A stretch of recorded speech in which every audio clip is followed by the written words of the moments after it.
മീൻപിടുത്ത ബോട്ടുകൾക്ക് fisheries വകുപ്പ് വൻതുക പിഴ ചുമത്തിയതിൽ പ്രതിഷേധിച്ച് എറണാകുളം വൈപ്പിൻ ബോട്ട് ജെട്ടിയിൽ മത്സ്യത്തൊഴിലാളികളുടെ പ്രതിഷേധം.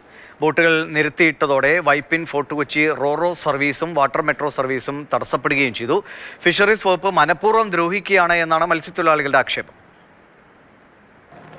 രാവിലെ 7 മണി മുതലാണ് വൈപ്പിൻ റോറോ ജെട്ടിയിൽ മത്സ്യബന്ധന ബോട്ടുകളുടെ സമരം തുടങ്ങിയത്. വൈപ്പിൻ റോറോ ജെട്ടി, അതിനോട് ചേർന്ന് വാട്ടർ മെട്രോയുടെ ജെട്ടി, അതിന് തൊട്ടപ്പുറത്താണ് ജലഗതാഗത വകുപ്പിൻ്റെ ബോട്ട് ജെട്ടി. ഇതിൽ വാട്ടർ മെട്രോയും ഒപ്പം റോറോയും സർവീസ് നടത്താൻ സാധിച്ചിട്ടില്ല.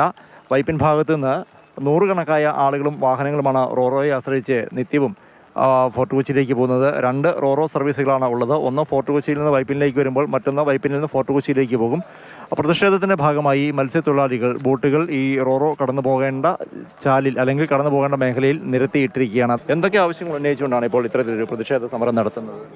പ്രതിഷേധ സമരം എന്ന് പറയുമ്പോൾ ഇന്നലെ ജപമാല എന്ന കിടക്കുന്ന യാനം വർഷത്ത് നമ്മടക്കുന്ന 2 ഫീസുകൾ, ലൈസൻസ് ഫീസ് 15,000 രൂപ, ക്ഷേമനിരയിൽ കിടക്കുന്ന 9,000 രൂപ.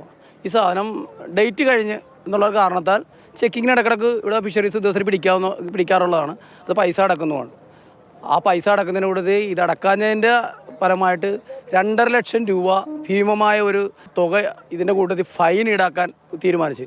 കേരളത്തിൽ കേട്ടുകേൾവില്ലാത്തൊരു കാര്യമാണ് ഇപ്പോഴത്തെ ഈ നമ്മുടെ AD പറഞ്ഞത്. അപ്പോൾ അതിന് വേണ്ടിയിട്ട് അവർ ഈ ആന ഇത് കണ്ടു. ഇപ്പോൾ തന്നെയാണെങ്കിൽ ഈ കെട്ടുകൾ പൊട്ടി കാണുമ്പോൾ ഈ കൊച്ചിയിലെ ഒഴുക്ക് ഭയങ്കരമാണ്. അപ്പോൾ അതിലുള്ള 47 തൊഴിലാളികളും ആ സമയം മുതൽ ആ യാനത്തിൽ അവരുടെ തൊഴിലും സംരക്ഷിച്ചുകൊണ്ടിരിക്കുകയാണ്. അവർ 4 മണിയായപ്പോൾ തന്നെ ഓഫീസിൽ കൂട്ടി പോയി. ഇന്ന് അവധിയാണ്. ADനെയും DDനെയൊക്കെ ഞങ്ങൾ സമീപിച്ച് നമ്മൾ പറഞ്ഞു, സാറേ ഈ അവസ്ഥകൾ നിങ്ങൾക്ക് അറിയുന്നില്ല, മത്സ്യത്തൊഴിലാളികൾക്ക് പണിയില്ലാത്തൊരവസ്ഥയാണ്. അടിക്കടി വരുന്ന ഈ ദുരന്തങ്ങൾ നമുക്ക് വന്നാണ്ട് മത്സ്യബന്ധനം അസാധ്യമാണ്. ഈ സമയത്താണ് നമ്മൾ ഈ 2.5 ലക്ഷം രൂപ അടക്കാനുള്ള നമുക്ക് ഒരു നിർവാഹവും ആ തൊഴിലുടമയ്ക്ക് ഇല്ല, ഞങ്ങൾക്ക് ആർക്കും ഇല്ല. ഈ ബോട്ട്സ് ഈ റോറോ സർവീസൊക്കെ മുടങ്ങിയിരിക്കുകയാണല്ലോ, അത് മറ്റു യാത്രക്കാരെ ബുദ്ധിമുട്ടിലാക്കുന്നില്ല? അതെ, അതിൽ ഞങ്ങൾക്ക് വലിയ ദുഃഖമുണ്ട്. കാരണം വെച്ചാൽ ഇത് ഞങ്ങൾ തടസ്സപ്പെടുത്തിയല്ലേ ചെയ്തത്. കാരണം വെച്ചാൽ അതിനൊരു ഐക്യദാർഢ്യം മേടിച്ചാൽ ഞങ്ങൾ ആ ബോട്ടിൽ ഞങ്ങളുടെ ഓഫീസിൻ്റെ മുമ്പിലാണ് ഞങ്ങൾ ഈ യാനങ്ങൾ ഇട്ടത്. അപ്പോൾ ഈ യാനങ്ങളുടെ ബാഹുല്യം അറിയാവുന്നതാണല്ലോ ഞങ്ങളെക്കുറിച്ച്. അപ്പോൾ അതിനൊരു എന്തുണ്ടായി, അതിന് ഞങ്ങൾക്കൊരു ബുദ്ധിമുട്ടുണ്ട്.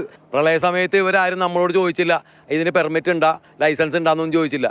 ആ ആയിരക്കണക്കിന് ആളുകളെ രക്ഷിച്ച് ആ വള്ളമാണ് പിടിച്ചു കെട്ടിയിട്ടേക്കണത്. വെറും 25,000 രൂപ പെർമിറ്റ് ഫീസ്, 15,000 രൂപയും ക്ഷേമനിധി വിഹിതം അടച്ചില്ലെന്നും പറഞ്ഞുകൊണ്ടാണ് ആ വള്ളത്തിനെ പിടിച്ചിട്ടിട്ടേക്കണം. ഇപ്പം തന്നെ സാറേ ഇത് കാശ് അടക്കാൻ പറ്റുമെങ്കിൽ ഇപ്പം തന്നെ, അല്ലെങ്കിൽ നാളെ രാവിലെ അങ്ങ് അടക്കാമെന്ന് പറഞ്ഞിട്ട് അത് കൂട്ടാക്കാണ്ടാണ് ഇവിടുത്തെ ഫിഷറീസ് ഡയറക്ടറും ഇവിടുത്തെ അസിസ്റ്റന്റ് ഡയറക്ടറും കൂടി ഈ സാധനം പിടിച്ചിട്ടിട്ടേക്കണത്. നിലവിൽ ചർച്ചകൾക്ക് ഫിഷറീസ് ഡിപ്പാർട്ട്മെൻറ്റ് ഉദ്യോഗസ്ഥർ വൈകാതെ എത്തിച്ചേരും. ഈ ചർച്ചകളുടെ തീരുമാനത്തെ, ഈ ചർച്ചകൾ ഉണ്ടാകുന്ന തീരുമാനത്തെ ആശ്രയിച്ചിരിക്കും സമരത്തിൻ്റെ തുടർ നീക്കങ്ങൾ. എന്തായിരുന്നാലും നിലവിൽ വൈപ്പിനിൽ നിന്ന് ഫോർട്ട് കൊച്ചിയിലേക്കും ഫോർട്ട് കൊച്ചിയിൽ നിന്ന് വൈപ്പിനിലേക്ക് തിരികെയുമുള്ള റോറോ സർവീസും വാട്ടർ മെട്രോ സർവീസും തടസ്സപ്പെട്ടിരിക്കുകയാണ്. ക്യാമറമാൻ ബിനു തോമസിനൊപ്പം പ്രദീപ് ജോസഫ്, മാതൃഭൂമി ന്യൂസ്, കൊച്ചി.